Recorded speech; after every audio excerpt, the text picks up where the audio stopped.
और बड़ी खबर इस वक्त आपको बता दें कि वक्फ तरमीमी बिल पर आज से जेपीसी की मीटिंग है। जेपीसी की आज और कल मीटिंग होगी। बिल को लेकर माहिरीन की राय भी सुनेगी कमेटी। आज 11 बजे प्रोफेसर फैजान मुस्तफा रखेंगे राय। इसके बाद पसमानदा मुस्लिम तबके के लोग राय रखेंगे। All India Muslim personal law board के ओहदेदारान भी मीटिंग में शामिल होंगे। 20 सितंबर को ऑल इंडिया सज्जाद नशीं काउंसिल राय कर रखेगी और उसके बाद मुस्लिम राष्ट्रीय मंच की राय पूछी जाएगी। भारत फर्स्ट के नुमाइंदे भी कमेटी में अपनी बात रखेंगे। तो जेपीसी की मीटिंग आज से शुरू हो रही है। 2 दिन तक ये मीटिंग होगी और अलग अलग तबकों के लोग अपनी राय इसमें रखेंगे। जेपीसी की मीटिंग आज और कल दोनों दिन होगी।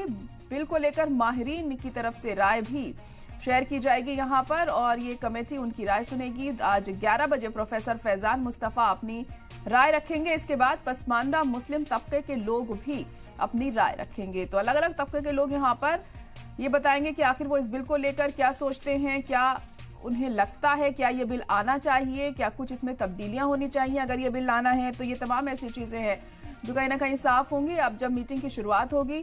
All India Muslim personal law board के ओहदेदारान भी इस मीटिंग में शामिल रहेंगे। 20 सितंबर को ऑल इंडिया सज्जाद नशीं काउंसिल अपनी राय रखेगी।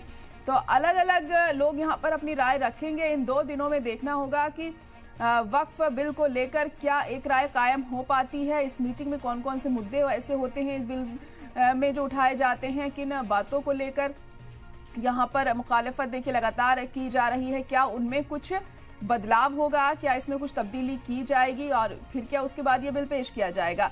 ये तमाम ऐसी चीजें हैं वक्त के साथ साफ होंगी। लेकिन फिलहाल आज अहम दिन वक्फ बिल के लिए इसलिए है क्योंकि आज ये मीटिंग होगी। आज और कल दोनों दिन ये मीटिंग होगी। तो आज इसकी शुरुआत होगी जिसमें तमाम तबके अपनी राय रखेंगे कि वो इस बिल को लेकर क्या सोचते हैं, उन्हें क्या लगता है कि इस बिल को लाना चाहिए, नहीं लाना चाहिए, तो आखिर क्यों नहीं लाना चाहिए, क्या दिक्कतें इस बिल में है, अगर ये बिल आता है तो किस तरह की परेशानी का सामना करना पड़ सकता है।